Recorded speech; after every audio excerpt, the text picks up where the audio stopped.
Adrian N. Breitfelder, City Clerk, you are hereby directed to call a regular session of the City Council to be held on Monday, June 5th, 2023 at 6:30 p.m. in the historic Federal Building for the purpose of conducting such business that may properly come before the City Council. Thank you. Good evening and welcome to a regular session of the Dubuque City Council for June 5th, 2023.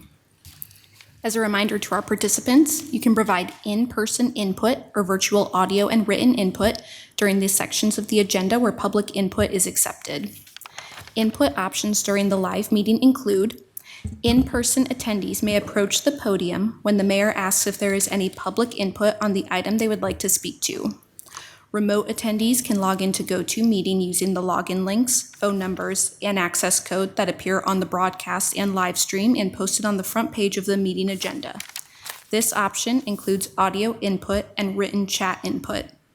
If you are participating via computer, indicate which item you would like to speak to in the chat function, or note that you would like to speak during the appropriate section. If you are participating via phone, indicate which item you would like to speak to during the appropriate section. All comments, whether in person or virtual, must be accompanied by a name and address. Additionally, written public input is accepted by contacting the City Council directly from the city's webpage at www.cityofdubuque.org/councilcontacts and through the City Clerk's office email at ctyclerk@cityofdubuque.org. This information will be reiterated during the meeting. Attendance for the session is as follows: Mayor Kavanaugh. Here. Council members Farber. Here. Jones. Here. Resnick. Here. Thank you. Roussel. Here. Sprank. Here. Wethel. Here. City Manager Van Milligan. And City Attorney Brumwell. Here.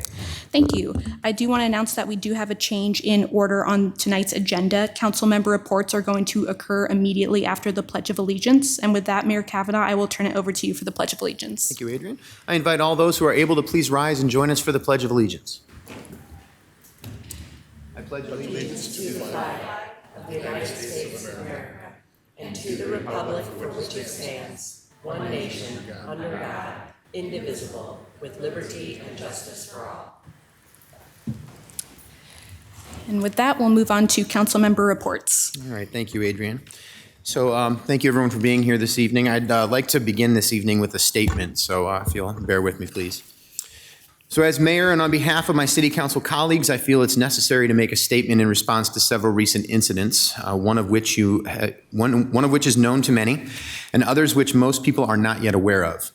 I'm talking about incidents of hate or bias in our community, and regardless of whether they are publicized in the media or on social media, or if their occurrence goes unreported, they are not acceptable, and it's important we make that clear. Over the last month, the city of Dubuque became aware of 2 incidents of graffiti, both of which contained racist or hateful words and symbols. Neither was in highly visible areas, and both were quickly addressed by city staff, and those areas have been monitored by staff since. This is unacceptable behavior, and perpetrators of such acts will be prosecuted to the full extent of the law. It is important that when these things happen, we acknowledge them, and we must denounce them in a united voice and back that message with action. Hate has no home here. Just last week, a video clip of a staff member at Hempstead High School using a racial slur surfaced and went viral. Hempstead and Dubuque Community Schools staff took immediate action, are supporting the students involved and impacted, and are investigating the incident. We have complete faith that they will complete a thorough investigation and take appropriate action where necessary. I want to clearly outline how the city of Dubuque responds to incidents of hate or bias in our community, and how the city has responded to the incidents of graffiti that I just mentioned. The city of Dubuque adopted a hate bias incident response plan in 2004, and it was last updated in 2019. That plan defines a hate bias incident as an action or series of actions that includes indicia or hate or bias against the actual or perceived race, color, religion, ancestry, national origin, political affiliations, sex, sexual orientation, gender identity, age, or disability of the victim. Hate or bias incidents may or may not be prosecutable under the state of Iowa hate crime statute. Nonetheless, it is the policy of the city of Dubuque to respond to hate and bias incidents in a strong, coordinated manner with the unequivocal message that such acts will not be tolerated in our city. It is a comprehensive, multi-level, 30-page plan that provides city staff with procedural guidelines for victim and community-centered responses to incidents based on bias, prejudice, and historical isms like racism, sexism, anti-Semitism, and others. Whenever city staff become aware of a hate or bias incident like those I mentioned earlier, a designated city staff response team meets and takes action based on the details of the incident and the corresponding guidelines of the plan. Please note that I said whenever city staff become aware of a hate or bias incident. We cannot respond to an incident if we are not aware of it. So I urge residents to report such incidents so we can address them as quickly as possible. When city staff became aware of the discovery of racist graffiti, the staff response team met the next working day after the discovery. If you experience or see an incident of hate or bias, please report it to the Office of Equity and Human Rights, the police department, or any other city department. Dubuque's Office of Equity and Human Rights is a resource for residents who experience hate, bias, discrimination, or civil rights violations. By reporting incidents you have experienced or witnessed, you not only help us respond to that incident, you help us identify larger issues upon which we should focus our prevention efforts in the community. Dubuque also has an Equity and Human Rights Commission, an advisory volunteer commission appointed by the City Council that meets monthly and works collaboratively with the Office of Equity and Human Rights. I would like to acknowledge the commissioners for their commitment to addressing equity and human rights issues that lead to the betterment of our community. As part of the city's hate bias incident response plan, the Equity and Human Rights Commission is also notified by staff when incidents are reported to the city, and they may choose to hold a public meeting to transparently discuss such incidents and formulate a response. The recent incidents I've mentioned have been referred to the Equity and Human Rights Commission and will appear on the Commission's next meeting agenda. We, the Dubuque City Council, and the City of Dubuque staff are committed to diversity, equity, and inclusion in our community, as are thousands of residents and many partner organizations and businesses in Dubuque. These incidents are painful reminders that we have much work to do, but they are much more painful to the people who experience and witness them. And I hope those people affected know that they are loved, welcomed, and supported here in the Dubuque community. I'm reminded of the Solidarity mural a few blocks away from here on Five Flags Center. The message of that mural is the message I want to end with. Dubuque is dedicated to working together to create an equitable community of choice so that all who want to call Dubuque home can and will have the opportunity to thrive here. Thank you very much. So Adrian, we can go ahead and, do we have anyone who would like to say anything, or we can move on to our next? Yeah, Mr. Sprank, please. Well, thank you, Mr. Mayor. I wasn't going to talk about that. I was actually going to be it kind of ties in. I wanted to mention about how wonderful the Pride event was this Saturday. We believe we had somewhere between 800 to 900 people show up. So I just want to thank the citizens of Dubuque that showed up and the surrounding businesses that supported it. So thank you. Thank you for mentioning that. I appreciate that. Any other council member reports this evening? Mr. Mayor. Yes, Mr. Resnick. Well, I think you know that I recently visited my brother in England. And so we were spending most of our time in London and Cambridge. And these two multicultural cities are so interesting and exciting. And I'm thinking Dubuque can do that. You may remember how the astronauts looked back at our big blue marble and were inspired to redouble their efforts to improve our shared home. Well, I felt this pride. And then, well, of course, I stay in touch with the TH online, and I was so disappointed with these situations that you mentioned very, very well, by the way. I'm glad I support everything you said.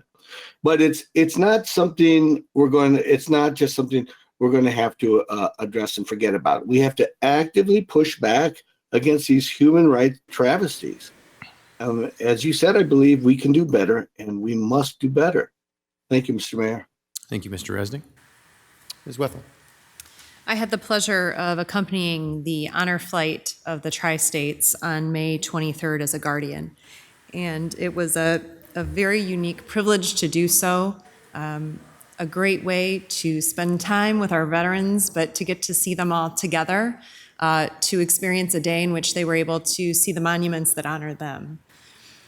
In a way, this very much ties into our current discussion in that those individuals who have dedicated their lives and even risked their lives or died for our country, did it for these reasons, that we can, as a community, sit forward and ensure the safety of every one of our neighbors.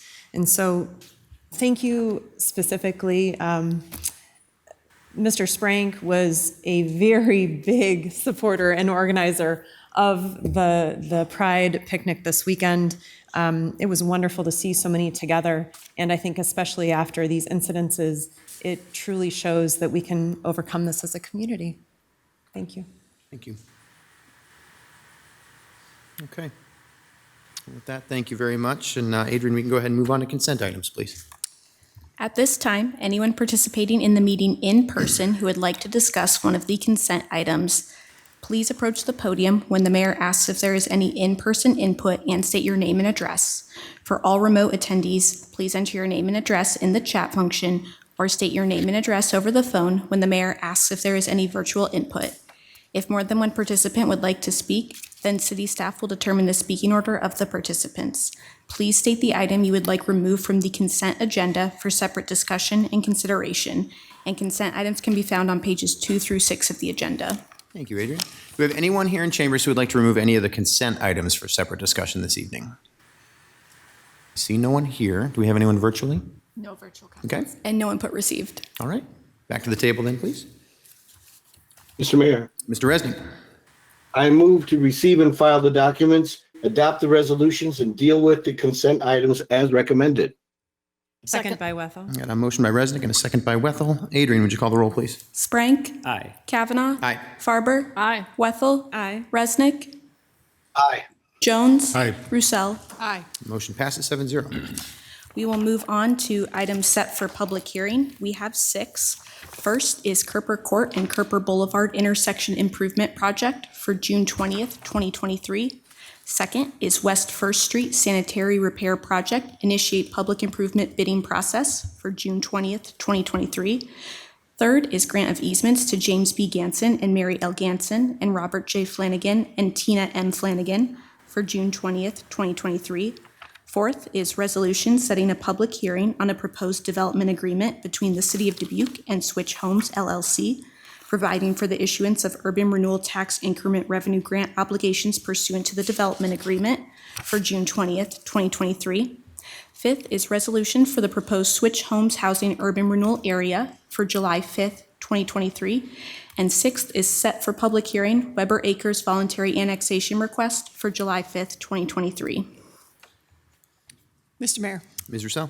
I move to receive and file, adopt the resolutions, and set the public hearings for the dates specified.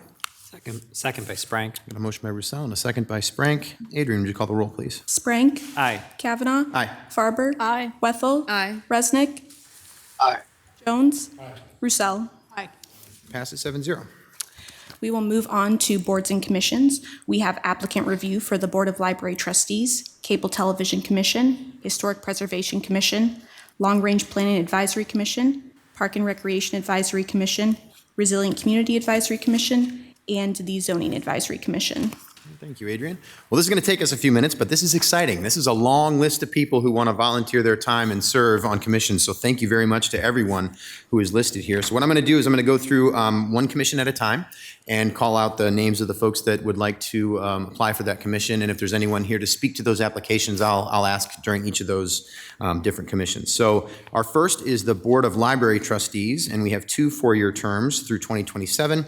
We have 2 applicants, Victor Lieberman and Pam Mullen. Do we have anyone here who would like to speak to those 2? Yeah, please, if you come on up. The podium there moves up and down. There's a switch on your right. If you can't see us, you can move it down and make it easier. But either way, just let us know who you are and what you'd like to say. I'm Pam Mullen. I've been on the library board for 6 years. I am currently president of the library board. A lot of things that we were going to do got sidetracked because of COVID-19, but now we are starting on a track to do our 5-year strategic plan. There's a lot of exciting changes coming to the library, and I would really like to be a part of it. Well, wonderful, thank you. And Pam, I forgot to mention one thing. You should say your address out loud as well, please. Oh, Yeah. my address is 2050 Mullen Road here in Dubuque, 52001. All right, well, thank you very much, Pam, for being here. Thank you.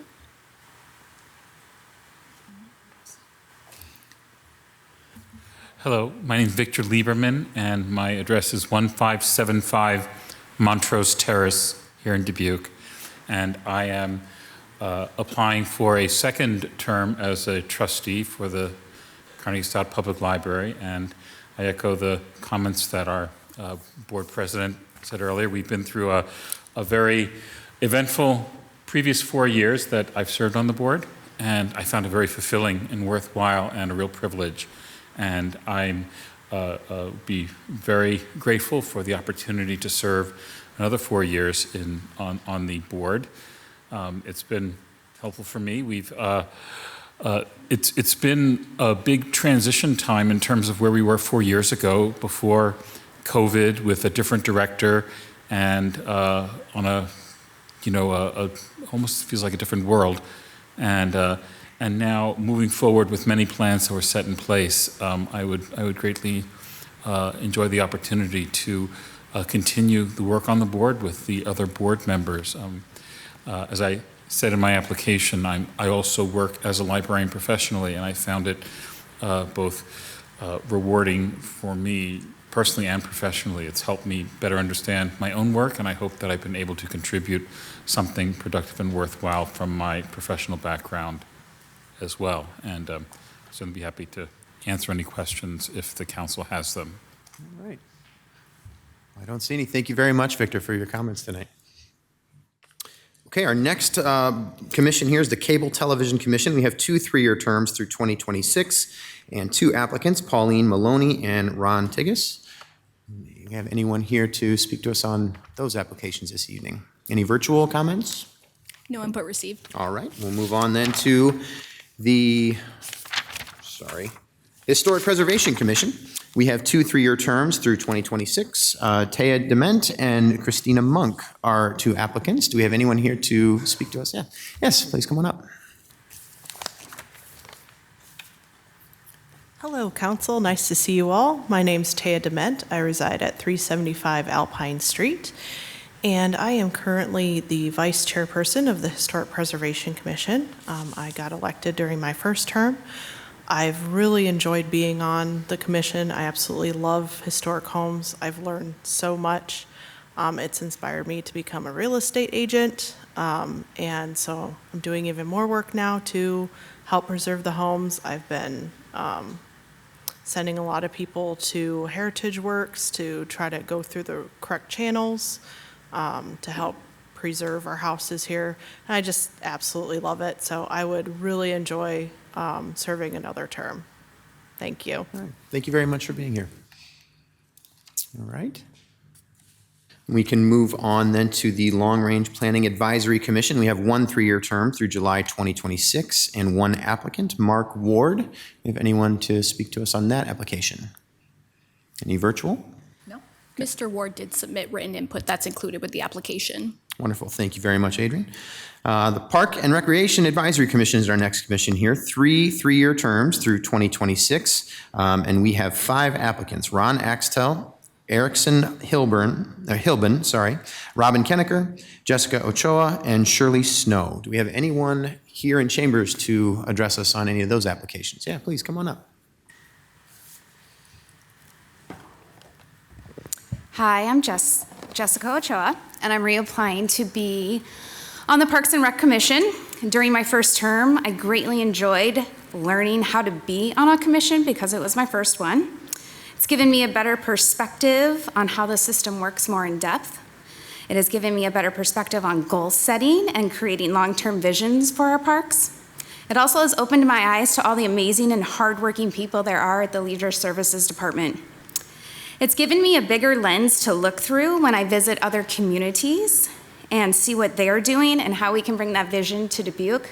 I recently was in Waukee, Iowa, and they have Miracle League on steroids. It's amazing. And so when I saw that, I was like, I can't wait to tell the Parks Commission. One of my strongest assets for this position is my ability to actively listen and to hear all sides of a story. This comes in handy when we were going through the process of renaming Piatagoras Park. It will also come in handy when I begin our next task as a Parks Commissioner, which is the re-envisioning of our city pools. During my first term, it was number 10 of 10 on our goals. And this year, it's number 2.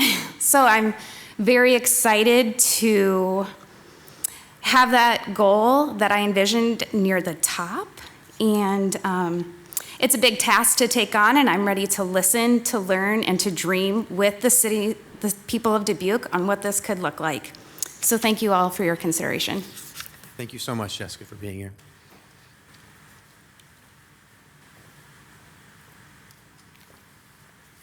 Good evening, Ron Axtell, 1895 Norland Drive here in Dubuque. First of all, I'd like to thank the council for appointing me last fall to serve an open term, the remaining few months of that on the Parks and Rec Commission. I've learned a lot in the short few months that I've been on the commission, and I would sure like an opportunity to continue to serve. So thank you for consideration of my reapplication. Thank you, Ron, for your comments.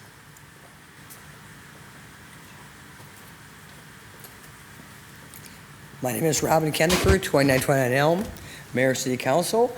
I am currently the chairperson for the Park and Rec Commission. I'm also the crossover representative for the Brzezinski Commission. So I'm applying for both at this point to make it much easier so they have to come back up here again. And I want to let you know that being on the both commissions has been enlightening, engaging.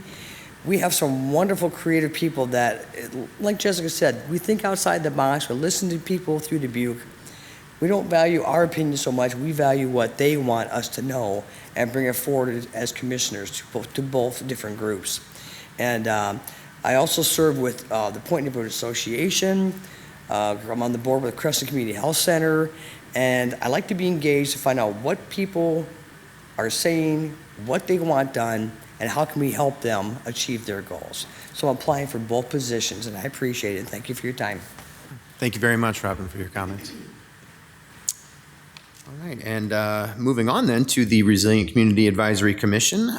We have, so this one's kind of long and complicated. I'm not going to read everything that's on the agenda there, but one cross-representative whose term will coincide with their term on another board and commission, and we have 2 applicants, Taya Dement and Robin Kenneker.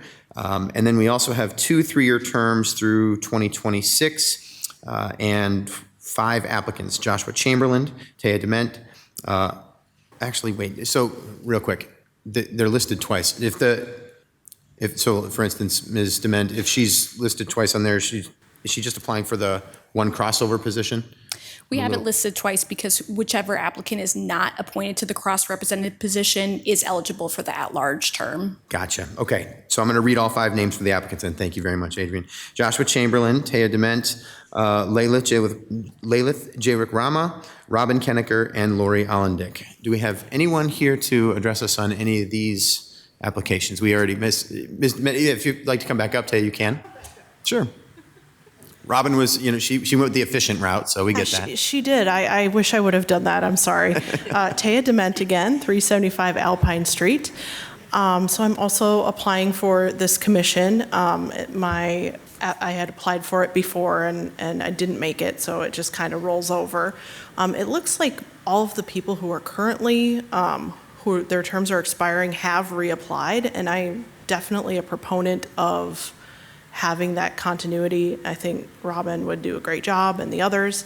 But if for some reason one of them decided to drop out or didn't want to do it, I would be happy to serve on the commission, and it is my long-term goal to get on the commission as well. Thank you. Well, thank you, Taya. Yeah. And anyone else on the other applications? Okay, any virtual input on any of those? Okay. Nope, no input. None there, okay.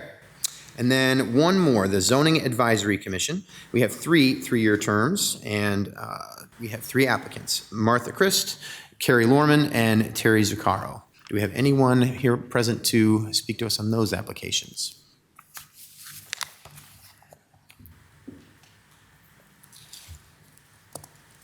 Mr. Mayor, members of the City Council, I'm Martha Christ. I live at 88 Princeton Place in Dubuque. I'm reapplying for the Zoning Advisory Commission. I think right now probably the longest member on the commission. I filled an unexpired term in '95 and I've been there ever since. So I look forward to hopefully staying there and serving again on the commission. Well, thank you very much, Martha, for your comments. Any others? Okay, do we have any virtual? Okay. Ms. Zuccaro did submit written input that's been included with her application. Thank you very much, Adrian. Okay. Did I miss anything? Got them all? Okay, that was a lot. All right, perfect. Any questions from council? Because I had some when I was going through that process. We're good there, Mr. Resnick, you good? I'll take that as a yes. Yes, Okay. yes, I am. All right, thank you, sir. good. Looks like we have a lot of great candidates. Yes, absolutely. All right, thank you. We can move on to the public hearings then, please, Adrian. At this time, anyone participating in the meeting in person who would like to discuss one of the public hearing items, please approach the podium when the mayor asks if there is any in-person input for the public hearing you would like to speak to, and state your name and address. For all remote attendees, please enter your name and address in the chat function and state your question, or state your name and address over the phone when the mayor asks if there is any virtual input for the public hearing you would like to speak to. If more than one participant would like to speak, then city staff will determine the speaking order of the participants. Public hearing number 1 is resolution of adoption for the proposed amended and restated urban renewal plan for the Greater Downtown Urban Renewal District, version 2023.3. Mr. Mayor, Ms. Farber. I move that we receive and file and adopt the resolution. Second by Wethel. A motion by Farber and a second by Wethel. Mike, please. Thank you. City Manager Mike Van Milligan. Economic Development Director Jill Connors is recommending City Council adopt the amended and restated urban renewal plan, version 2023.3 for the Greater Downtown Urban Renewal District. I concur with the recommendation and respectfully request Mayor and City Council approval. Thank you, Mike.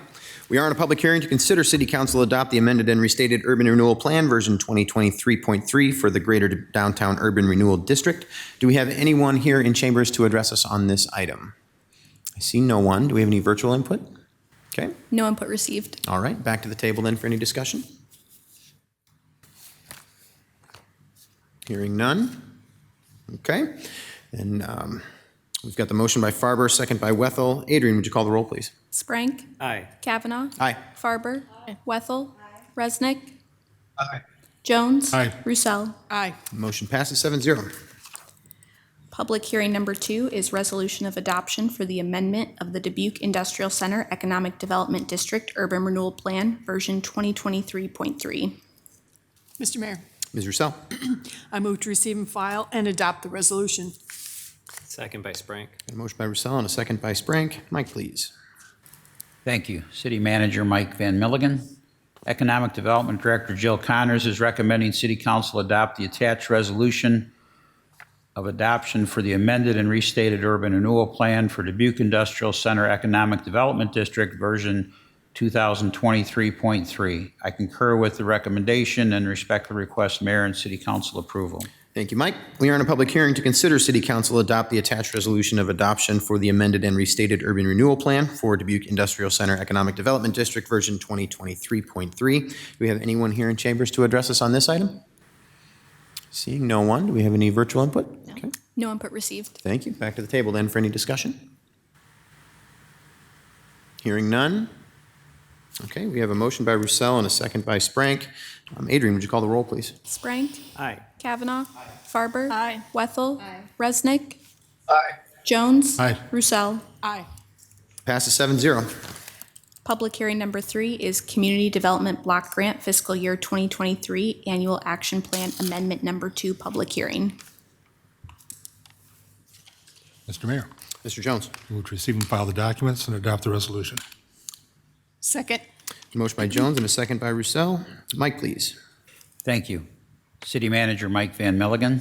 Housing and Community Development Director Alexis Stager is recommending City Council approve the fiscal year 2023 Community Development Block Grant Annual Action Plan Amendment Number 2. The fiscal year 2023 Annual Action Plan is being amended to reflect an unanticipated increase in program income from last fiscal year's projection. The reallocated funds, the fiscal year 23 Annual Action Plan Amendment Number 2, includes activities already approved in fiscal year 2023, new activities approved through Community Development Advisory Commission's application process, and to the fiscal year 23 Annual Action Plan Amendment Number 2 Revolving Application Fund. This revolving application fund will allow more activities that benefit our community to be funded with CDBG dollars. The amendment also reflects activities no longer viable or activities funded with CDBG CARES dollars. The Community Development Advisory Commission reviewed this amendment at their May 17, 2023 meeting. I concur with the recommendation and respectfully request Mayor and City Council approval. Thank you, Mike. We are in a public hearing to consider City Council approve the fiscal year 2023 Community Development Block Grant Annual Action Plan Amendment Number 2. Do we have anyone in chambers to address us on this item? I see no one. Any virtual input? No. Okay. Input received. All right. Back to the table then for any discussion. Okay. Hearing none. And we have a motion by Jones and a second by Roussel. Adrian, would you call the roll, please? Sprank. Aye. Kavanaugh. Aye. Farber. Aye. Wethel. Aye. Resnick. Aye. Jones. Aye. Roussel. Aye. That motion passes 7-0. Public hearing number 4 is Jewel Public Hearing, Iowa Department of Transportation's Consolidated Funding Application. Mr. Mayor, Ms. Roussel.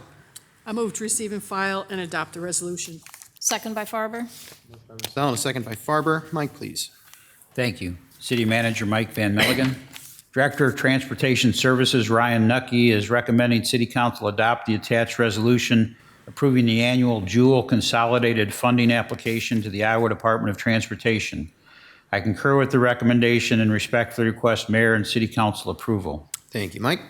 We are in a public hearing to consider City Council adopt the attached resolution approving the annual Jewel Consolidated Funding Application to the Iowa Department of Transportation. Do we have anyone in chambers to address us on this item? I see no one. Any virtual? Okay. No input received. All right. Back to the table then for any discussion. Seeing none. Okay. We have a motion by Roussel and a second by Farber. Adrian, would you call the roll, please? Sprank. Aye. Kavanaugh. Aye. Farber. Aye. Wethel. Resnick. Aye. Jones. Aye. Roussel. Aye. Motion passes 7-0. Public hearing number 5 is public hearing for sale of city-owned property at 1559 Washington Street. Mr. Mayor, Mr. Jones. I move to receive and file the documents and adopt the resolution. Second by Sprank. Motion by Jones and a second by Sprank. Mike, please. Thank you. City Manager Mike Van Milligan. Housing and Community Development Director Alexis Stager is recommending City Council approve the purchase agreement for 1559 Washington Street as presented to RC Restorations LLC, the amount of $4,200 for complete renovation of the property. I concur with the recommendation and respectfully request Mayor and City Council approval. Thank you, Mike.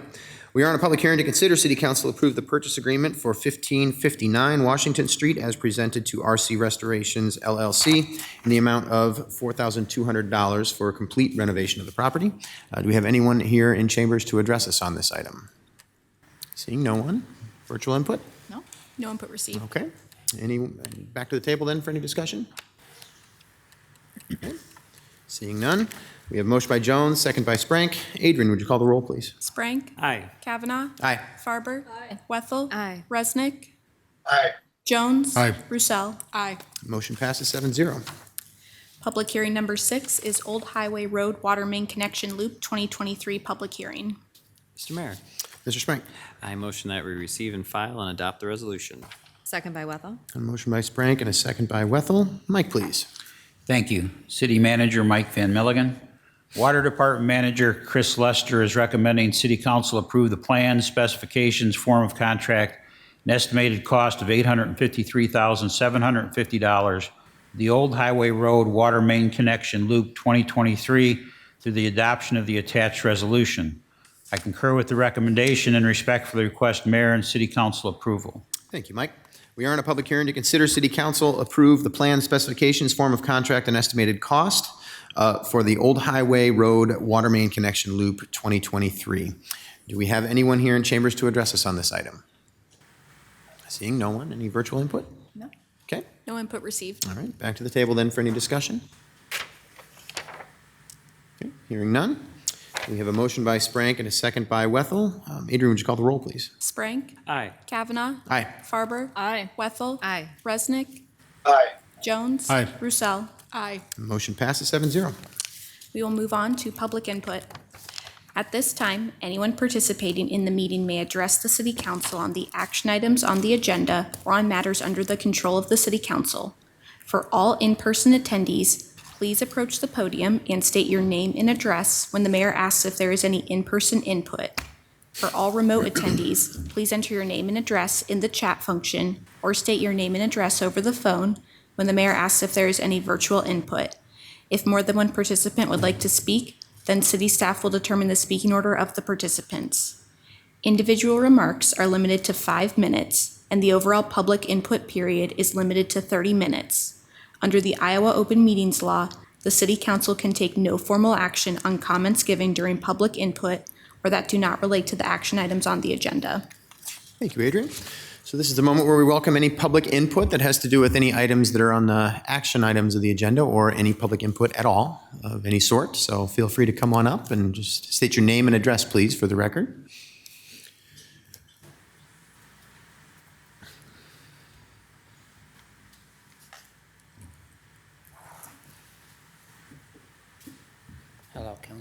Hello, council members and Mayor Kavanaugh. My name is Skylyn, which is spelled Skyillynne. Last name is Shannon. And I have already addressed some at a different meeting on specific housing for the marginalized groups in the town, because there is discrimination in some places that here in this town, including where I live at 605 Bluff Street, room 103, Dubuque, Iowa. And I know that because I was actually discriminated against on that, because the landlord, when I told him I was trans femme, he didn't want to rent me. And then when he did, he gave me specific rules other than what was actually in the rules for the place. And so I asked the mayor and the council members here for a motion for specific housing for the marginalized groups here in Dubuque and the surrounding communities. Well, thank you, Skylyn, for your comments. We appreciate you being here. Thank you. Any other public input this evening?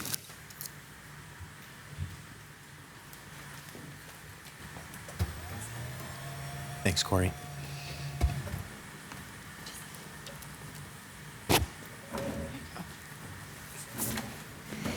Dear Mayor Kavanaugh and council members, my name is Shay Boxleiter and my family lives at 501 Sunset Ridge. I am here this evening to ask for your continued support in making sure we prioritize our children's safety at and around Bryant Elementary with a focus on the Grandview Crosswalk.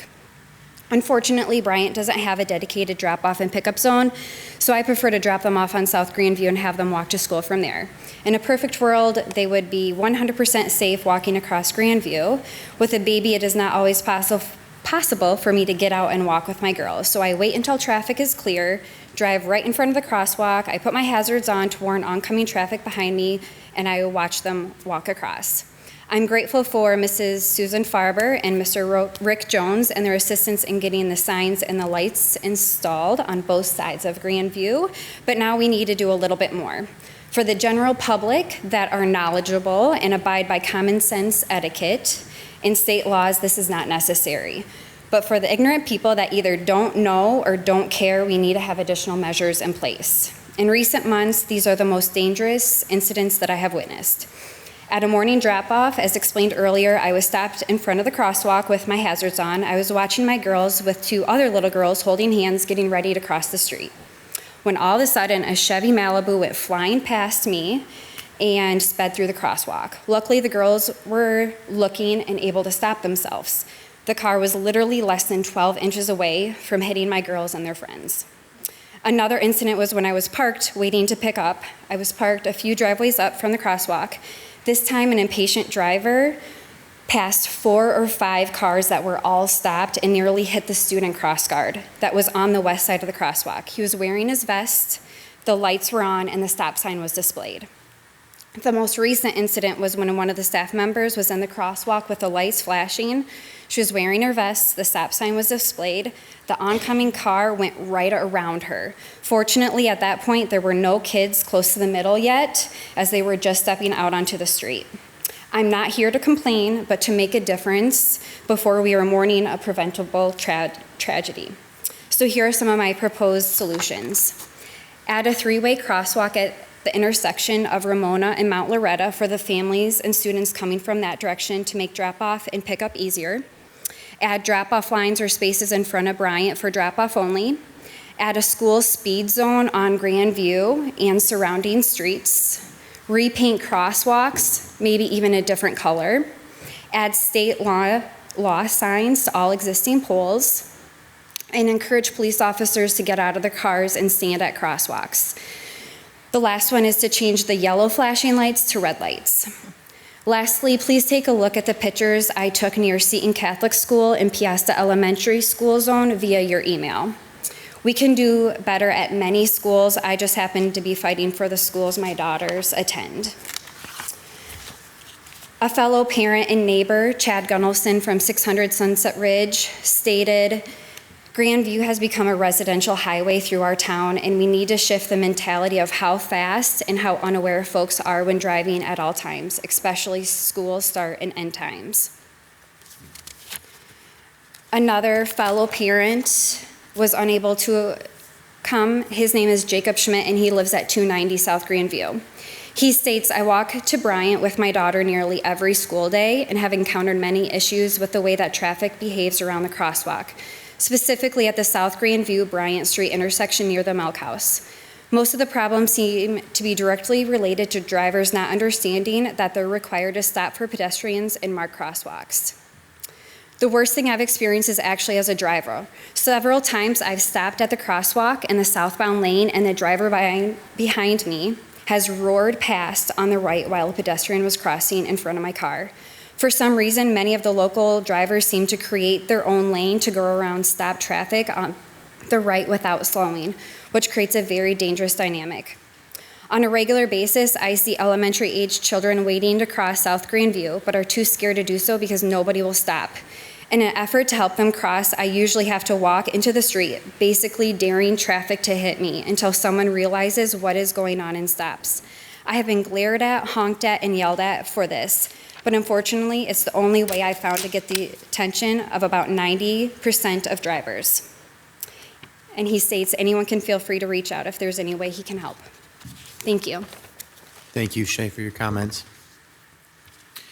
Any other public input this evening?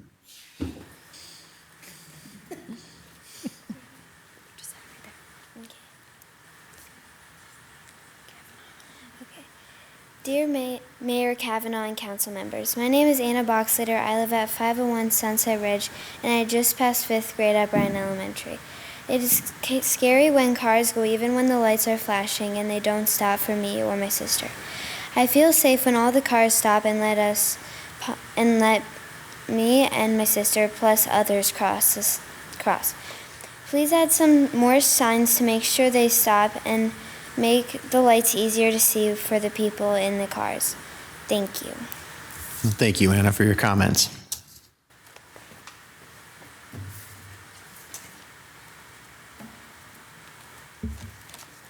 Dear Mayor Kavanaugh and council members, I live at 501 Sunset Ridge. My name is Amelia Boxleiter. I am currently a 2nd grade student at Bryant Elementary. I feel fine and not scared when teachers are there. It is scary when cars don't slow down and I am using the crosswalk. I feel safe when cars slow down and let me cross. Please tell Dubuque that on Grandview the lights mean to stop. Thank you. Thank you very much for your comments.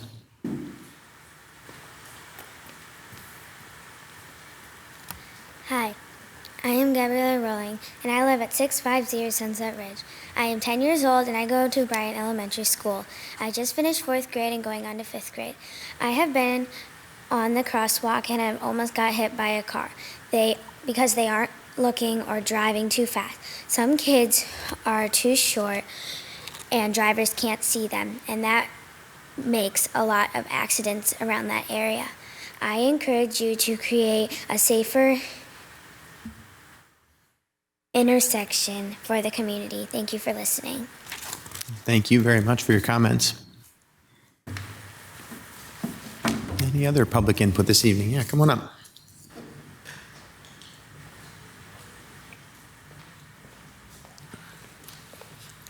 Thank you. Sorry. That's why it moves. Good evening, Mayor Kavanaugh and City Council. My name is Carmela Sellers. I reside at 1696 West 3rd Street, and those lovely ladies that you just heard are students of mine at Bryant Elementary. I have worked at Bryant for 17 years, and each one of those 17 years, I have helped children cross the very crosswalk that they are speaking of. And in those 17 years, it has gotten worse every single time. I do thank you for the lights that you put in. I know Mayor Kavanaugh, when you were my city council person, you spoke with me. I know that our principal, Megan Richardson, has spoken to the police. We have had police presence, but as soon as the police leave, we have more problems. I have jumped out of that crosswalk. I have pulled children out of that crosswalk. I have grabbed them in front of their own parents out of that crosswalk. I can't say it any better than those three lovely ladies that just spoke to you. We need your help because I can't imagine not being able to pull them out one day and having to live with that. I thank you for your time. Thank you, Carmela.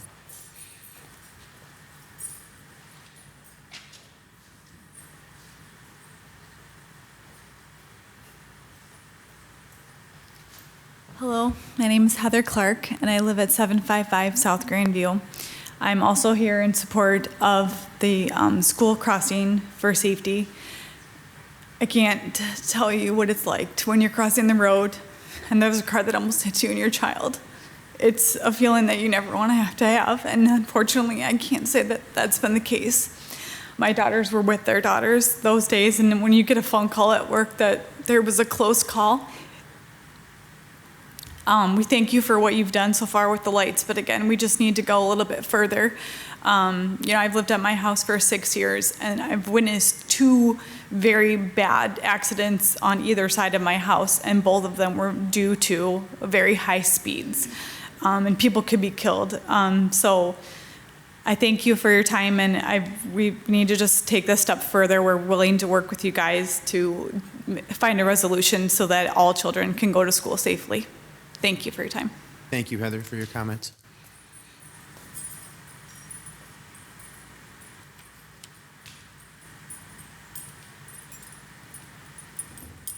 Hi, I'm Brooklyn Williams.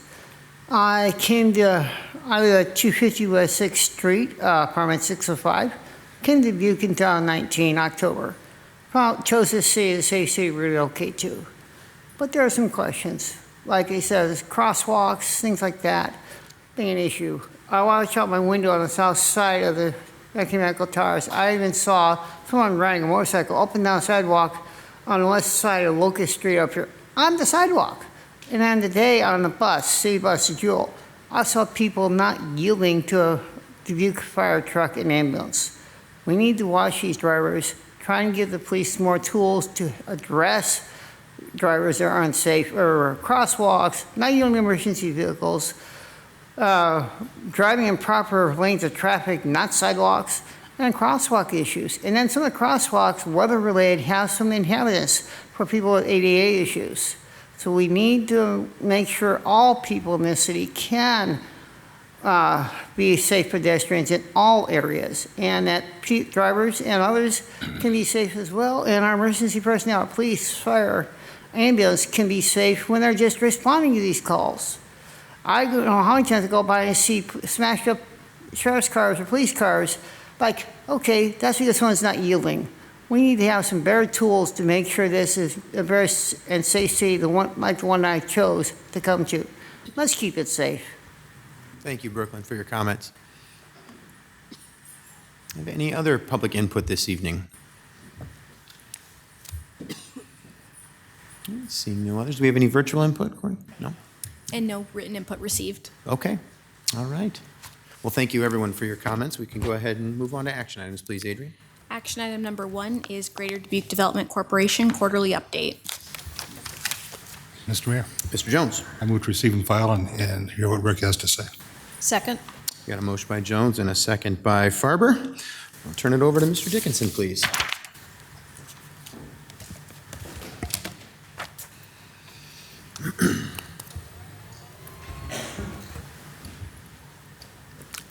Thank you, Corey. Good evening. Mr. Mayor, ladies and gentlemen of the council, Mr. City Manager, Madam City Clerk, Madam City Attorney, my name is Rick Dickinson, and I have the pleasure of serving as the President of Greater Dubuque Development Corporation.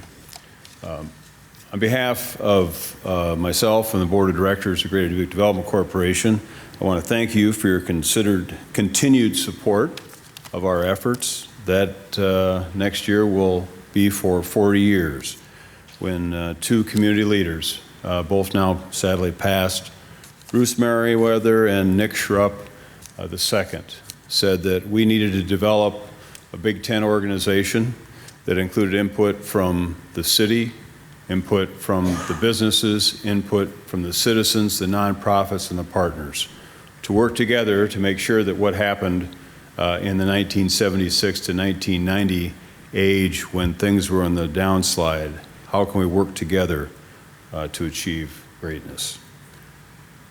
I'm here tonight because part of the agreement we have with the City of Dubuque in exchange for your investment in Greater Dubuque Development Corporation, which, by the way, when I started in this job 28 years ago, the city provided about 2/3 of the funding for Greater Dubuque Development. Today, it's still very significant, but it's more like 34%.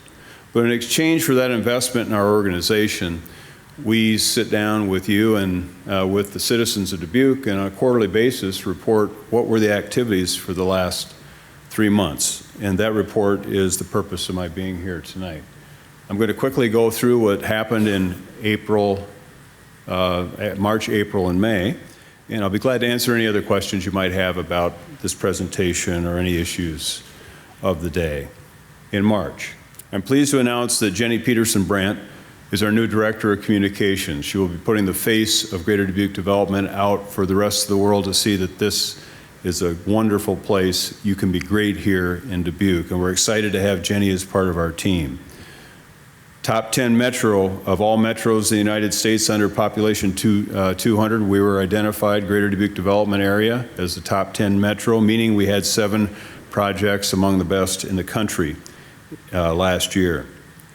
Also in March, we launched the Opportunity Dubuque Professional Sales Certificate Program. As you may know, we sponsor Greater Dubuque Development Corporation through the investment from the City of Dubuque, Dubuque County, and the Dubuque Racing Association, a program called Opportunity Dubuque, where we provide scholarships to folks to upskill for the jobs that are needed today. We launched a new certificate of training in conjunction and collaboration with Northeast Iowa Community College called Professional Sales Certificate. This is of particular note to the insurance industry, financial institutions, the customer service folks that need those soft skills in order to really move up and through the dignity and reward of work change their lives. In March, we also launched the newly updated Rental Resources Guide. So newcomers that come to town, as scarce as housing is, they need assistance in identifying realtors and brokers, property owners, as to where they would find their next residence in this most wonderful place of the Greater Dubuque area. In April, a number of things occurred. We unveiled our new website, www.greaterdubuque.org. And for the citizens of Dubuque, know that everything I'm providing you tonight, in addition to other things, is accessible on that site. We do a monthly summary of the month in our newsletter, and everyone has access to that on the Greater Dubuque Development site. Themed, You Can Be Great Here. That work was done by Gigantic here in Dubuque, and we're very proud of that new website. Prairie Farms and Hormel Processing both received grants in collaboration with Greater Dubuque Development to reduce their water usage here in Dubuque, to be more environmentally conscious and also reduce their overhead costs on production. In April, we released our quarterly report on info action and HR action, reporting to the mayor, council, to the citizens of Dubuque, the business community. What did we find in usually 70 to 80 interviews that are done every quarter in face-to-face conversations with businesses? We call it info action. You give us the information, we act on it. Not only do we understand then what's going on at that particular company or employer, but we also merge that information in a contact manager software called HubSpot so we can understand on a macro level what's going on in our community and convey that information then to your city manager and your staff every Wednesday morning at 10:30.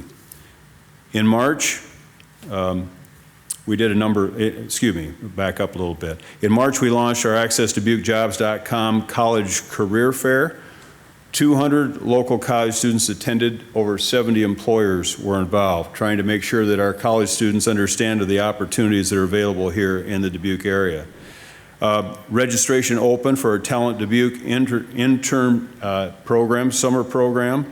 This first event will be next Wednesday, where we invite interns, over 150 interns in our community, to meet each other, develop relationships, understand this community, and really see this as a place for their future.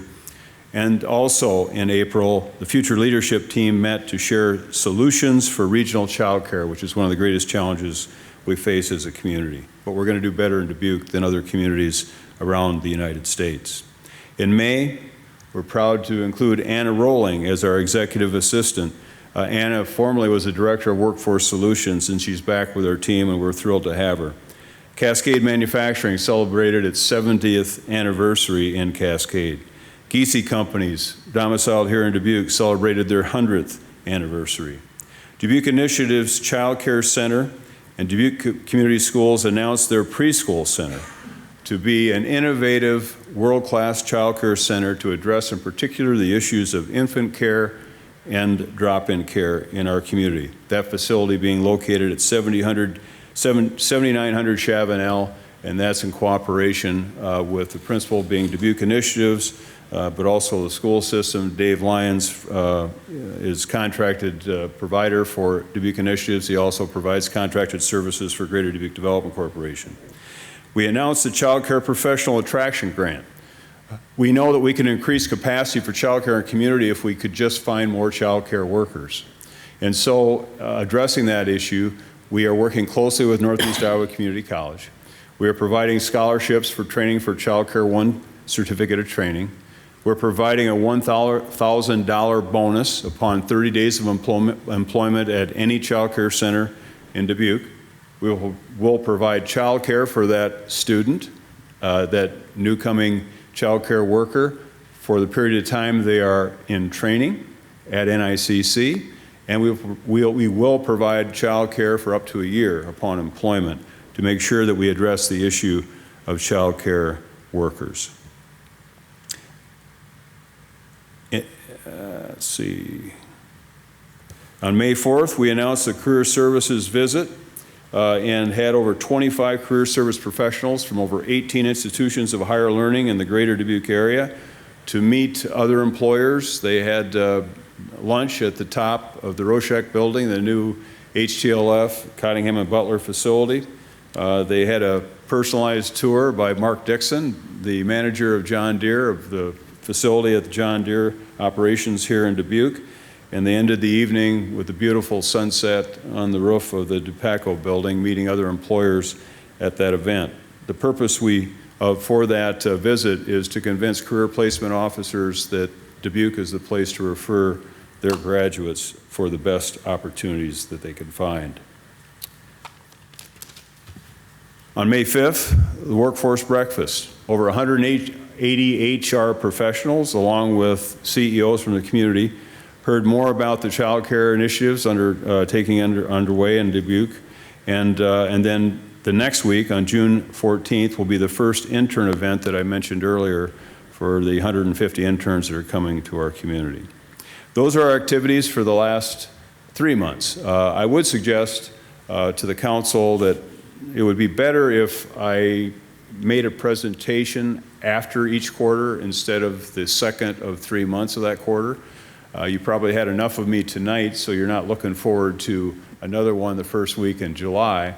But I would suggest in the calendar next year we just do it every 3 months, where we have the entire report. Know that everything I have, once again, is available to the citizens of Dubuque by going to www.greaterdubuque.org. And I'll be glad to answer any questions you might have on any issue.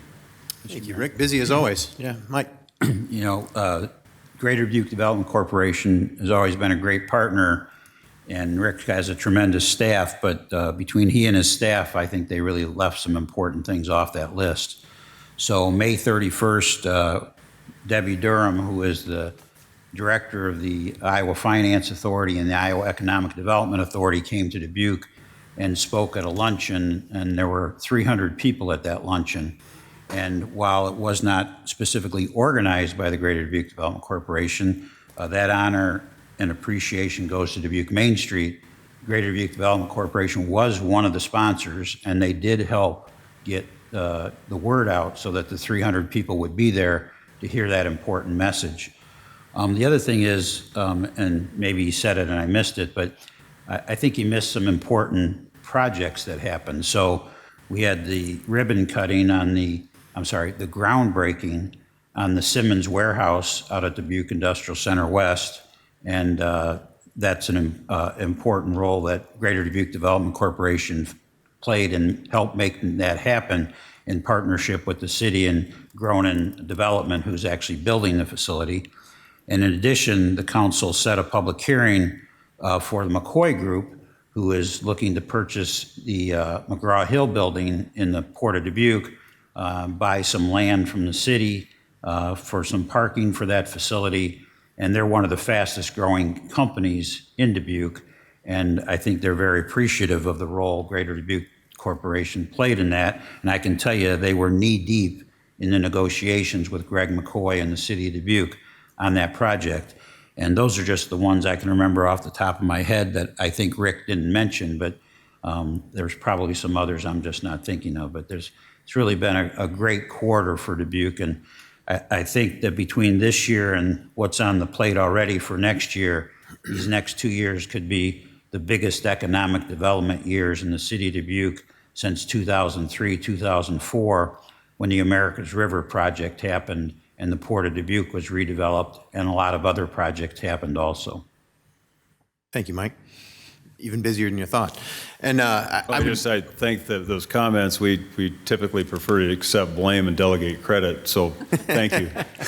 Well, I'm going to add one more thing to it because I know it wasn't a specific economic development visit, but it had a lot to do with economic development. And I know it was reported in the news, but we were lucky enough and fortunate enough to welcome Secretary of Transportation Pete Buttigieg to Dubuque a couple weeks ago and had the opportunity to tour around an area where we've received a RAISE grant, a planning grant, but a lot of the conversation focused on economic development, and I can tell you that the Secretary was very pleased and very impressed with the team that we've put together here community-wide for economic development in the city of Dubuque. He had a lot of positive things to say, and you're a huge part of that at GDDC, so I just wanted to make sure I add that for everybody's benefit, too. It was a pleasure to greet him to our community. The former mayor of South Bend understands of what we speak. Yeah, yes. He definitely looked at things with a city lens, that's for sure. Questions or discussion? Open it up. And Mr. Resnick, we haven't forgot about you, so feel free to jump in if you want. Well, I tell you what, thank you, Mr. Mayor. When you gave your statement at the start of this meeting, I thought about Mr. Dickinson and GDDC, a strong, consistent voice for being a welcoming community, and that's who I thought of right away. And thank you very much to you and your group, and let's keep it up. Thank you. Thank you. Any other thoughts? You seem to have covered it, Rick. So thank you very much for the report. And as far as your request to move to a different date, one that would work better for your reporting purposes, feel free to work with the city manager's office. We'd be happy to hear it whenever it works best for you.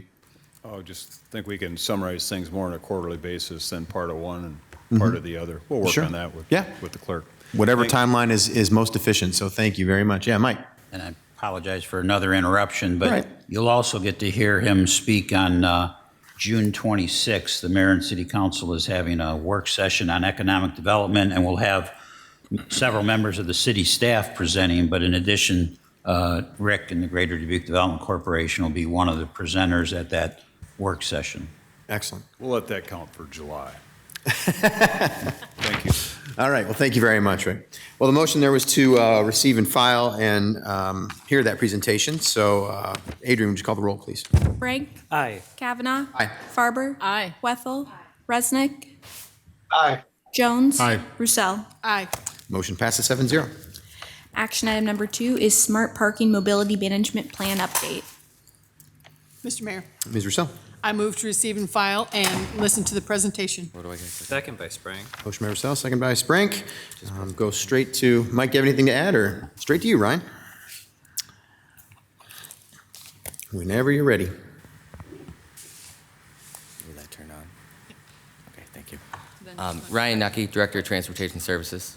Mr. Mayor, City Council, City Manager Van Milligan. I'm here to give you a brief update on the Smart Parking Mobility Management Plan. It's been a little while since I've been here, so I'm very excited to kind of go through some of the things we've been working on, what part of the phase we're in, and where we're moving to as we move forward. So with this plan, we're currently in phase 2. You put it in the presentation. How do you want me to do that?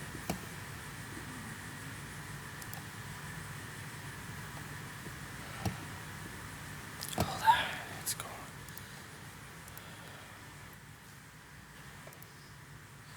All right, Corey, come teach me how to do that. That's okay. There we go, figured it out.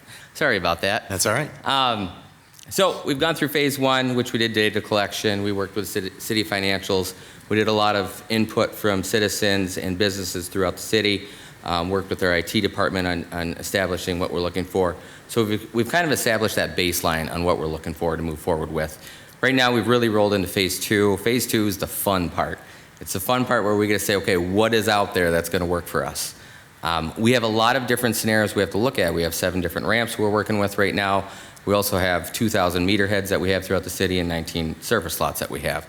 And every facility is almost different. We have different entrances, different heights, different technology in all the ramps. So we need to make sure that we're able to select the correct technology that fits our infrastructure. So as we go through this, we're going to be looking at different development. We're going to be engaging some advisory groups to kind of give us their input on what we're thinking as we move forward. And we're looking at some different alternative approaches as we move forward also. Currently, most of our parking ramps all have gates on them, but there is technology out there where we could remove a lot of that gating with license plate reader technology. Is it the right move for us? We're going to research that and see if that's the way we want to move forward with this. And then as we move forward into phase 3, that is recommendations and path forward. That's where we're going to come back and say, here's our action plan, here's what we want to move forward with. We'll have a financial model for the council, and then we'll have our implementation plan to move forward as we go on to the next steps. So what I did was the next 2 phases I broke down into smaller phases, we'll call them. So we're kind of in phase 1 and 2 right now where we've done some schematic design, as in we're finalizing what we want this to look like. Okay, we have the input, we know what we have for structures. Now how do we want it to look future state? And then phase number 2 is we're looking at construction documents. And this does include developing the RFP for the technology. This isn't going to be a 5 or 6 page RFP. This will be probably 50 or 60 pages by the time we identify each ramp, identify each lot, figure out what type of technology needs to go there, what kind of camera systems, sensor systems, and then look on the IT side, which I'm very excited to include our IT team as we move forward. Then we'll roll into phase 3. We're going to develop the full RFP. We're going to look at getting it distributed. We're going to receive all the RFP information back from the different vendors. With this, we're going to take some time during this timeline, and I'll show this on the next slide. Well, we're going to get a lot of input from a lot of different vendors on, hey, you guys requested this. What if we tried this? So we're going to definitely want to look into that. We don't want to limit any of our options that we have out there. Of course, we need to move forward with what works best for us, but we also want to see what else that we can look at out there. Phase 4, construction contract. This is where we're looking at. We're going to approve a vendor. We're not there yet. We're going to approve a vendor. And then we're going to look at how do we build and move into the construction phase. And then phase 5 will be the best because we'll have it all put together. We'll be in the testing mode, as in we'll be going through testing, making sure that everything is reporting out how it should, that the public's getting the system that we're paying for, and that everyone has satisfactory remarks about it. So we broke these 5 phases down. And right now, like I said, we're in phase 1 and 2. We're really rolling into phase 3 right now on developing that RFP. This RFP, I've looked at some example ones from other cities, which is very helpful to have. And Walker Consulting has done a fantastic job with us at kind of walking through what we're looking at. But we're hoping to have this RFP out to bid around August.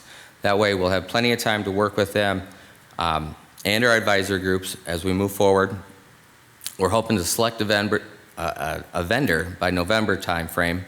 And then as we select that vendor, we're going to work with them on the options that they can do for the city moving forward.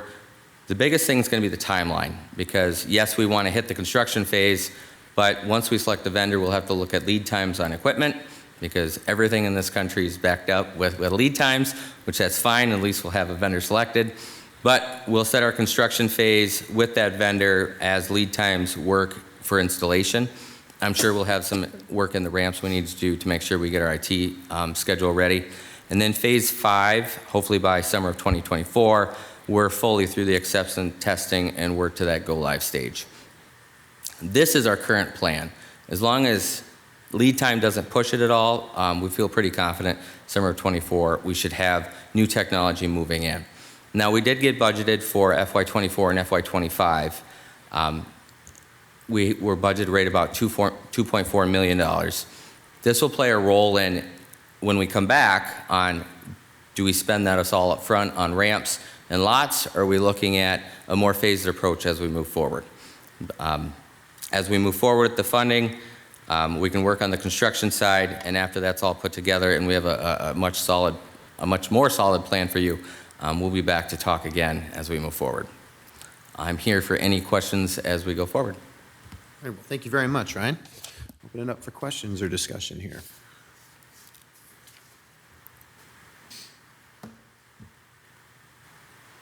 Apparently, you're explaining this pretty well to us. We've had a lot of presentations from you, so that's good. And we're starting to get it over here. Mr. Resnick, do you have anything? Well, like Mr. Nucky, I am really looking forward to what they come forward with after these phase 1 and phase 2.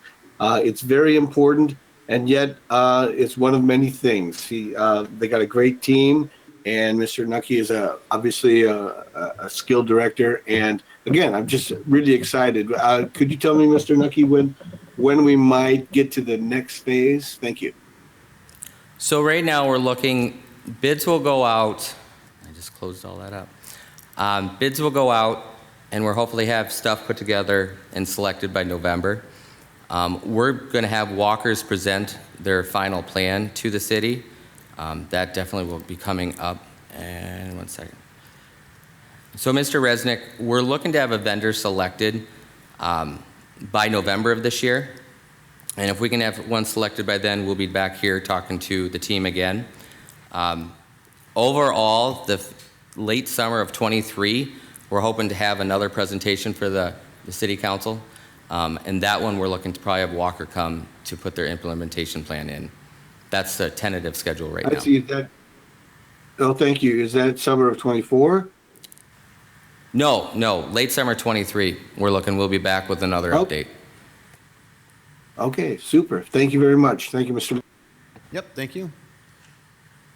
Okay, well, I'll tell you one thing, Ryan. I'm sure you know this. This is a hot topic. I'm getting a lot of questions about this from people when I'm out and about.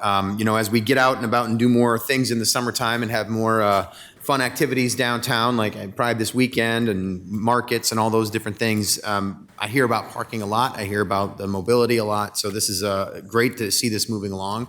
I think it's an exciting thing for Dubuque, and I know you've been working really hard on it with you and your entire team. So thank you very much for the presentation. Thank you very much, Mr. Mayor. All right, well, our motion was to receive and file that and hear that presentation. So Adrian, would you call the roll, please? Sprang? Aye. Kavanaugh? Aye. Farber? Aye. Wethel? Resnick? Aye. Jones? Aye. Roussel? Aye. The motion passes 7-0. Action item number 3 is AM/PM commuter route. Mr. Mayor, Ms. Roussel? move to receive and file and approve. Second by Sprang. A motion by Roussel and a second by Sprank. Mike, please. Thank you. City Manager Mike Van Milligan. Director of Transportation Services Ryan Nucky is recommending City Council extends the Jewel AM/PM commuter route for an additional 6 months through December 30th, 2023. And I did not include this in my memo, but it's an important fact. So this is another accomplishment by the Greater Dubuque Development Corporation.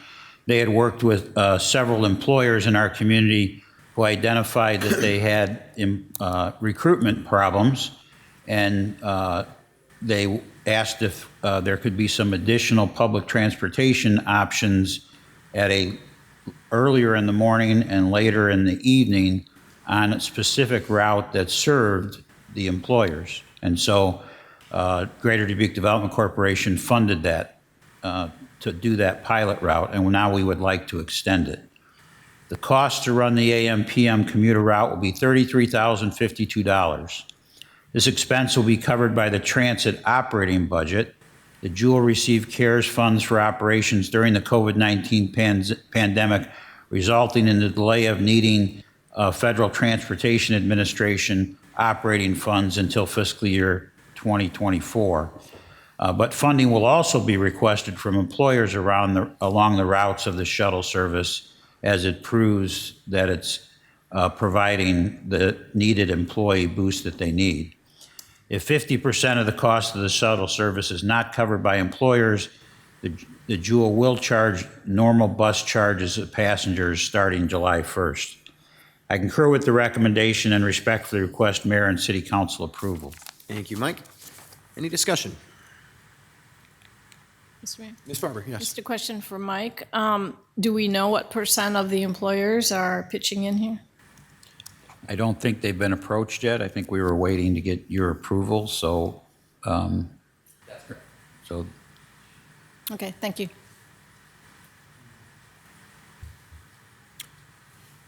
So I do have a question. First of all, a couple things. I'm very happy to see that that the ridership doubled. I mean, from 20 to 40. It's really exciting that this actually is working and people are taking advantage of this.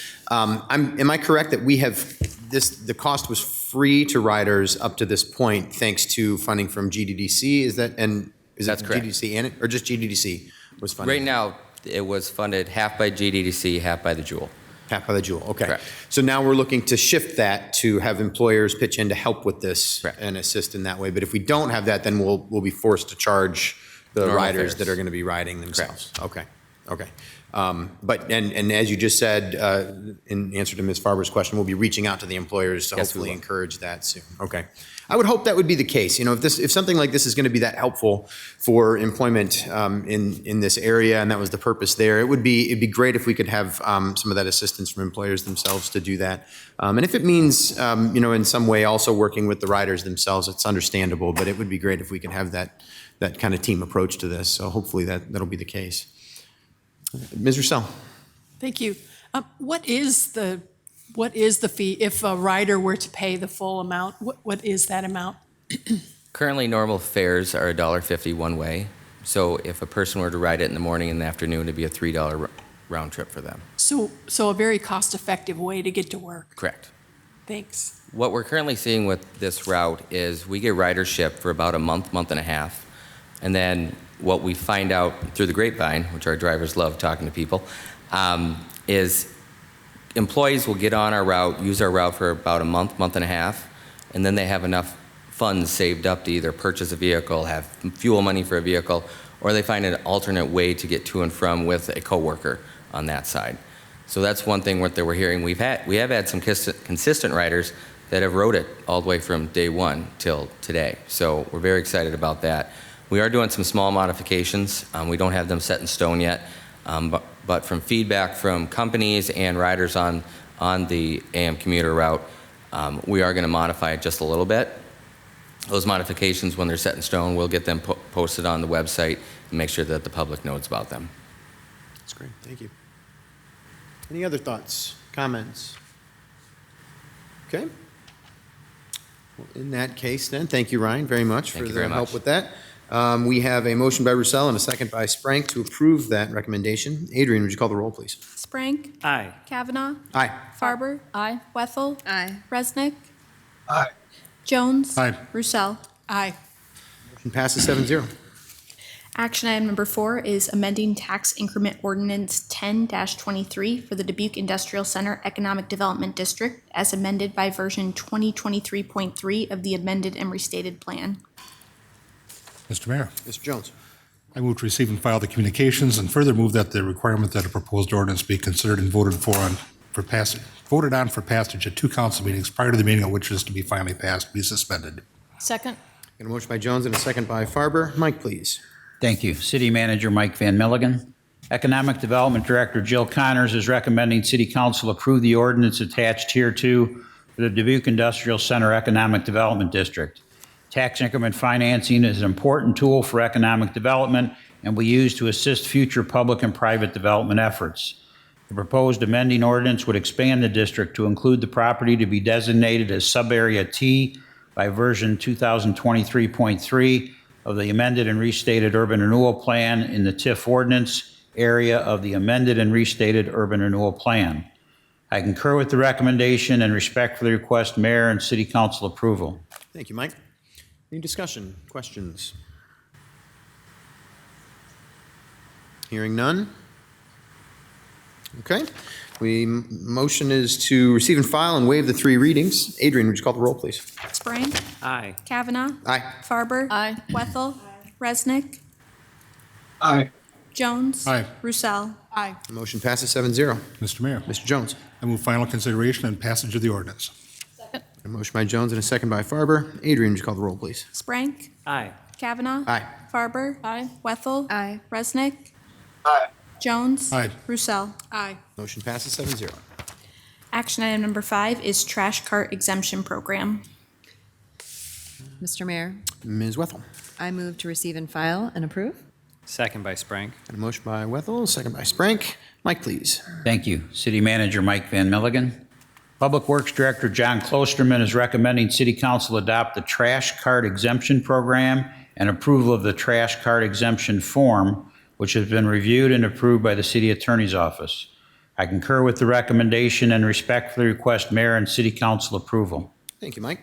Any discussion? Mr. Mayor. Yes, Ms. Farber. First and foremost, I want to thank John and his team for doing the due diligence and the research and for reaching out to some of the residents who had requested this exemption. I know that they are just very appreciative, and I think on behalf of those residents that are in this category, I think it's just really a great step for the city. So thank you very much for all of that due diligence and all of the research. Thank you, Ms. Farber. Others? So one question just to clarify it, I guess. I agree. Thank you very much for all the research on this and reaching out. One of the things, anytime you're asking for kind of personal information, I think it's important to point out why that's happening. It sounds to me from reading the materials that we reached out to other cities, looked at their practices, and what we're doing is pretty much common practice for other places that have this type of exemption for the carts and things like that. Is that correct? Yes, we did reach out to many other cities in Iowa, but also Chattanooga, cities across the United States as well. Yes, it does seem to be standard practice. So getting the health exemption from a healthcare provider statement is pretty common. Mm-hmm. Okay. All right. This is Ariel Swift, the Assistant right, Public Works Director, in case anybody's wondering. Sorry, Ariel. Yes. Thank you very much for being here and answering that. We appreciate that. And then, otherwise it seems, this seems like a very fair way of dealing with this particular issue. It sounds like that's a low number that we've received so far of people who are asking for this. It's important to some of the people who need it, but the numbers in general have been fairly low that people are. Absolutely. So physical ailment or hindrance is one. Another is obviously our terrain is very different in different parts of town. Mm-hmm. Some houses you have 50 steps to get up. So that is also another category that would be looked at and determined by the supervisor upon review and speaking with them. But yes, the list is currently 2025 individuals. So excellent. Yeah. Well, wonderful. Well, I know I'm excited to see this going as smoothly as it's going. I know there were questions and I know there were a lot of concerns from residents as we first started talking about this, but the fact that it is going so smooth, I think, is a strong testament to the way that you all rolled it out. I mean, you really have rolled this out very successfully. Lots of advertising, marketing to the community, let them know what's going on. And then this right here, listening to what people have to say, responding to those concerns and coming up with a strategy for how we can have this policy in place. So thank you very much for all your work on this. Thank you. Any other questions or discussion? All right, then. Motion is to receive and file and approve. So, Adrian, would you call the roll, please? Sprague. Aye. Kavanaugh. Aye. Farber. Wethel. Resnick. Aye. Jones. Aye. Roussel. Aye. Motion passes 7-0. Action item number 6 is consolidation of police department divisions to the historic federal building. Mr. Mayor. Mr. Sprague. I motion that we receive and file and approve. Second. Motion by Sprague, second by Jones. Mike, please. Thank you. City Manager Mike Van Milligan. Chief of Police Jeremy Jensen is recommending moving the police department divisions of community-oriented policing, school resource officer, and critical incident team to a consolidated location in the historic federal building, and City Council authorization the use of downtown urban renewal rehabilitation loan repayment funds to fund up to $70,000 the remodel of the identified rooms to accommodate the 3 police department divisions. In September of 2022, the City Council tasked staff with addressing issues around brain health and homelessness. In February 2023, staff presented the City Council with a secondary responder model. This model included a re-imaging of the city's internal working group, with the foundation of this group being led by the police department and the housing department. The proposal included the co-housing of some of the various departments that work in the secondary responder model. The historic federal building, and specifically the second floor, was identified as a possible location. This would house the police department divisions closely associated with the internal working group and the secondary responder initiative, and close physical access to the housing department and juvenile court services. I concur with the recommendation and respectfully request Mayor and City Council approval. Thank you, Mike. Any discussion? Ms. Wethel. I would just like to thank everyone involved in the decision-making process on this. I am hopeful that it puts us in a trajectory, even moving more forward with the secondary responder model, including those that especially will be in contact with our youth that are homeless. I can only see that this will be such a great way to bring those people together to problem solve. So thank you. Thank you. Mr. Ms. Farber. And I concur with Ms. Wethel, and I also think that it's really great to have the 3 groups together for collaborative purposes, for emergency purposes, and just all the synergies of the team that will be built together. And I know that the encampments of some of the homeless here in Dubuque and some of the issues that we are seeing on a regular basis, I think will be able to be resolved in a more efficient and hopefully faster basis for those involved. So thank you very much for that. Thank you.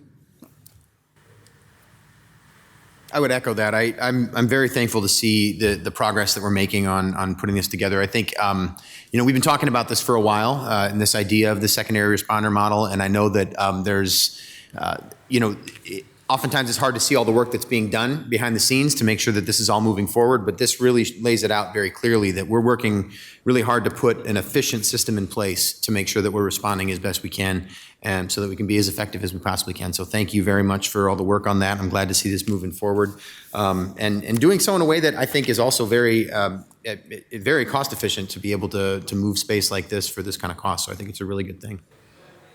All right, well, the motion is to receive and file and approve. Adrian, would you call the roll, please? Sprague. Aye. Kavanaugh. Aye. Farber. Aye. Wethel. Aye. Resnick. Aye. Jones. Aye. Roussel. Aye. Motion passes 7-0. Action item number 7 is housing programs and incentives brochure. Mr. Mayor. Mr. Jones. I move to receive and file. Second. Motion by Jones and a second by Farber. Mike, please. Thank you. City Manager Mike Van Milligan. I really don't have any thing to add other than the Public Information Office and the Housing and Community Development Department partnered on creating this new brochure that gives details about the incentive packages that the Mayor and City Council passed late last year. And as you're aware, we had a study that said we are 1,100 housing units short by 2030.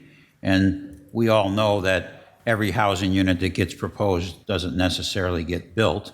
but you can see from this brochure that we've got 1,744 either lots developed so somebody could build a house on it, or actual residential multifamily units to be rented that are on the drawing board for the city of Dubuque effective of May of 2023.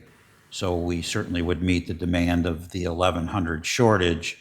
And as we all know, that while it was a reliable number in the study, we could use, I think Rick Dickinson had said, if a person can't find a place, no, in fact, Rick Jones said it at the mayor's breakfast the other day. He said, if a person can't find a place to live, they sure can't find be out there finding a job. And if we have a workforce shortage, first we got to solve our housing shortage. And so I think this is a very informational brochure, and it also gives some good facts about the successes you're already having with your incentives. Thank you, Mike. Any discussion? I'd just like to point out that Rick Dickinson has said a number of good things. Thank you for pointing that out, Rick. Mr. Resnick, do you have anything to add on this one?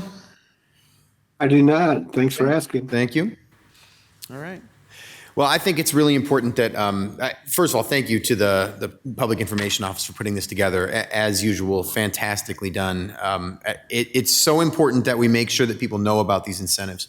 I'm very thankful that developers have grabbed onto this so quickly, and that what we passed as a goal this last year, and then the incentives that came along after that, have been so effective in moving things forward from a development agreement standpoint. And I really hope that people can continue to advertise this and spread the word that this is something that we're doing here in the city of Dubuque, because I think I really do think this is kind of a chicken and egg problem, but the fact that we need places for people to stay, people to live here in the city, or we're not going to be able to increase that population and workforce. So this is really good to see, and glad that we've put something like this together. Well, the motion is to receive and file this item. So Adrian, would you call the roll, please? Sprang. Aye. Kavanaugh. Aye. Farber. Aye. Wethel. Aye. Resnick. Aye. Jones. Aye. Roussel. Aye. The motion passes 7-0. Action item number 8 is Iowa Finance Authority Home Tenant-Based Rental Assistance Program application. Mr. Mayor, Ms. Wethel. I move to receive and file and adopt the resolution. I'll second. Got a motion by Wethel, a second by Jones. Mike, please. Thank you. City Manager Mike Van Milligan. Housing and Community Development Director Alexis Stager is recommending City Council approve the application to the Iowa Finance Authority for the use of up to $55,875 of Home Tenant-Based Rental Assistance Program funds for a pilot deposit assistance program for the City of Dubuque homeless persons and those at risk of homelessness, including homeless individuals, families, youth, and veterans. I concur with the recommendation and respectfully request Mayor and City Council approval. Thank you, Mike. Any discussion on this item?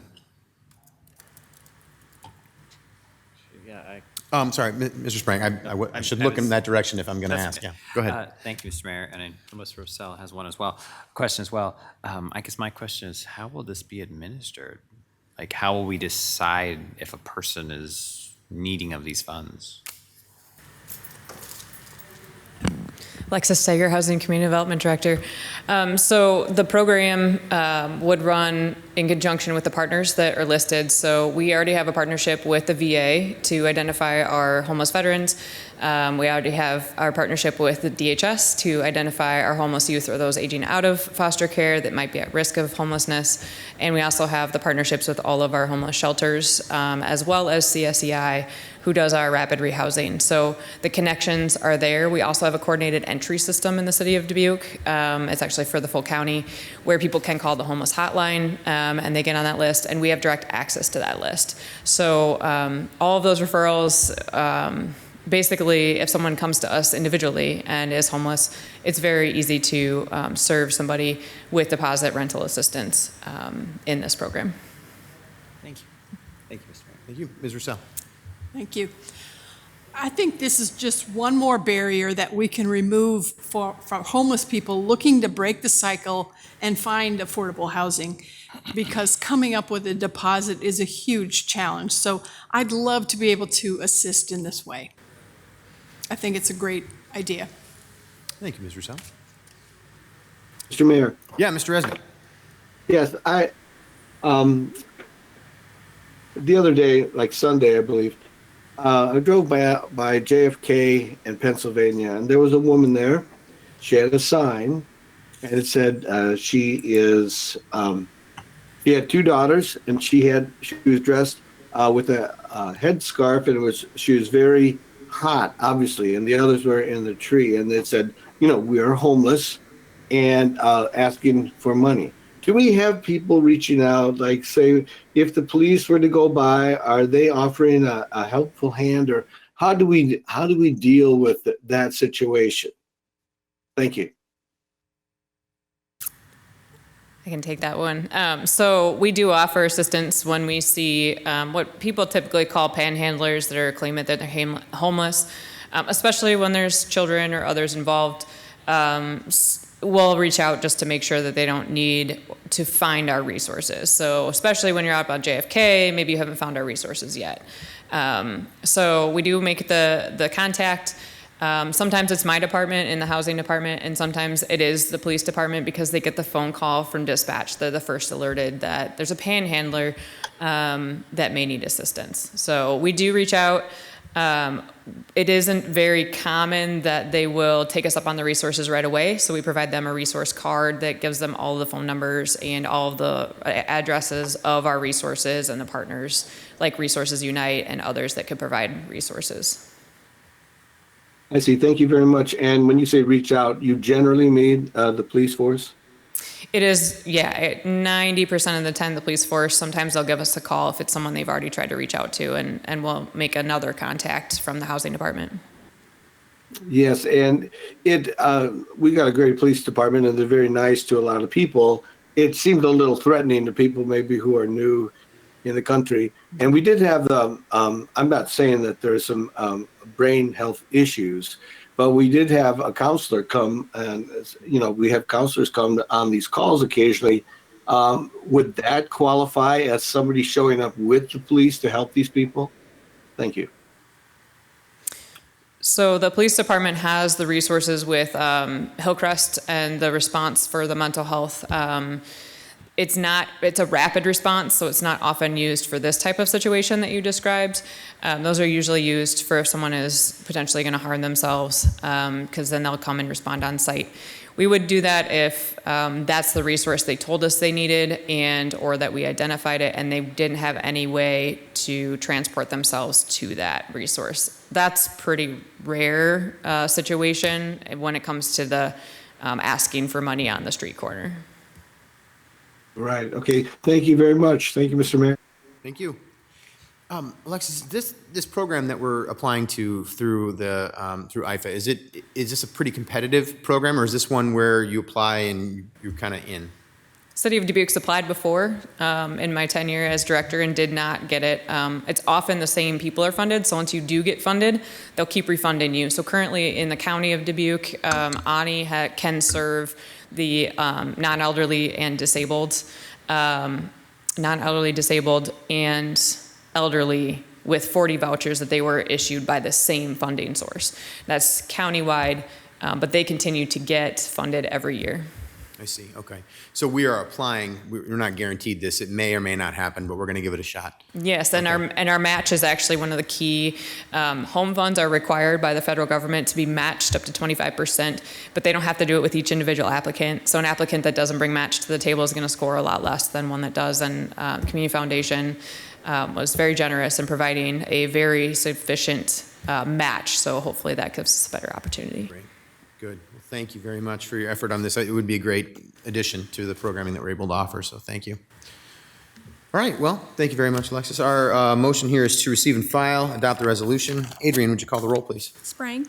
Aye. Kavanaugh. Aye. Farber. Aye. Wethel. Resnick. Aye. Jones. Aye. Roussel. Aye. Motion passes 7-0. Action item number 9 is agreement with Chris Richard for housing TIF incentives of $10,000 per low-income unit created. Mr. Mayor, Ms. Farber. I move that we receive and file and adopt the resolution. Second by Sprank. Got a motion by Farber and a second by Sprank. Mike, please. Thank you. City Manager Mike Van Milligan. Housing and Community Development Director Alexis Stager is recommending City Council approve city support in the amount of $110,000 in housing tax increment financing funds as a forgivable loan to Chris Richard to assist with the rehabilitation costs associated with the rehabilitation of 11 rental units located at 1706 Central Avenue. His firm, Car Rich Properties, is the first developer to take advantage of this new $10,000 per unit created that is affordable unit incentive provided by housing tax increment financing. I concur with the recommendation and respectfully request Mayor and City Council approval. Thank you, Mike. Any discussion? Mr. Mayor, I just wanted, Mr. Mayor, Ms. Farber first, then you, Mr. Resnick. just wanted to thank. thank you. Just wanted to thank Mr. Richards for this work and that it's really a welcome addition to the Central Avenue corridor. And look forward to the increased attention and to further robust activity down there. So thank you. Thank you, Ms. Farber. Mr. Resnick. Thank you very much. So, Mr. Van Milligan, could you tell me the funding level in this program that's left over for others? Yes, thank you.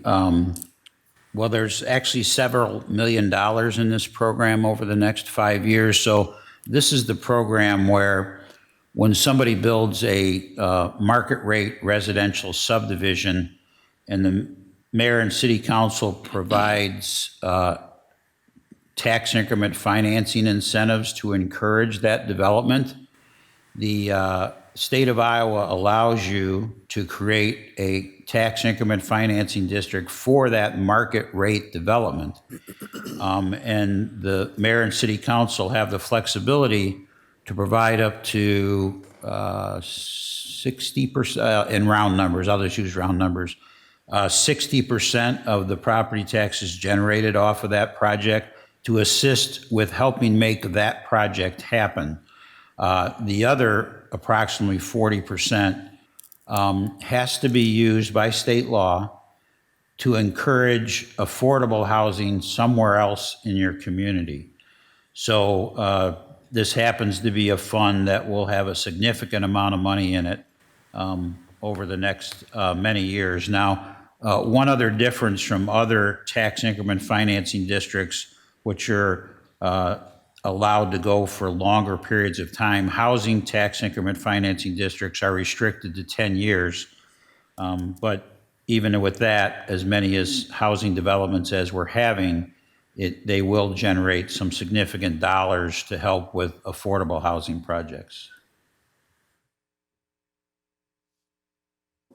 All right, thank you very much. I was just, finally, I just wondered if we have leverage if something goes down wrong. Like, do we have first right of refusal, or if things aren't, do we look over this project and have our staff, sign off on this?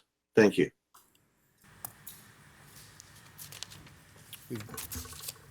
Alexis Steger, Housing and Community Development Director. So this runs just like our other tax increment financing provided, and there is a development agreement. Each year they must certify that their rent rates are affordable. They must do that within the district for the 10 years that is in the development agreement. We also look to make sure they're meeting all the building codes and everything else with rehab. So that's how we kind of oversee it, and that is in the development agreement being approved by City Council tonight. Thank you. So what is the formula for what quote unquote affordable housing is? Is there a formula? Yes. So that's provided by HUD. HUD provides the fair market rent each year, and they adjust it every year for inflation and many other things. And affordable is determined as 80% of that area median income fair market rent that they have established. I see. Thank you very much. Thank you, Mr. Mayor. Thank you. Any other questions or discussion? Well, I like Ms. Farber. I'm very excited to see this development happening. We're going to start to talk about Central more and more here in the next year ahead. And I think that, one thing we know is that that's not just a city function. It's not just the city government. We need some folks in the private sector to come along and really be helpful in this. And this type of development is exactly what we're talking about. So thank you very much to Mr. Richard. And another program that I'm really glad to see that we have on the books as a city. So this is definitely a move in a great direction. Thank you very much, Alexis. And our motion here is to receive and file, adopt this resolution. Adrian, would you call the roll, please? Sprague. Aye. Kavanaugh. Aye. Farber. Wethel. Resnick. Aye. Jones. Aye. Roussel. Aye. 7-0. Action item number 10 is work session request, economic development. Mayor, Mr. Jones. I move that the city council schedule a work session for Monday, June 26th at 6 o'clock PM in these chambers on economic development. Second by Wethel. Got a motion by Jones, second by Wethel. That, I believe, works for everyone. Excellent. Adrian, would you call the roll, please? Sprague. Aye. Kavanaugh. Aye. Farber. Wethel. Aye. Resnick. Aye. Jones. Aye. Roussel. Aye. Motion passes 7-0. And since we already had council member reports, we just have our closed session. All right.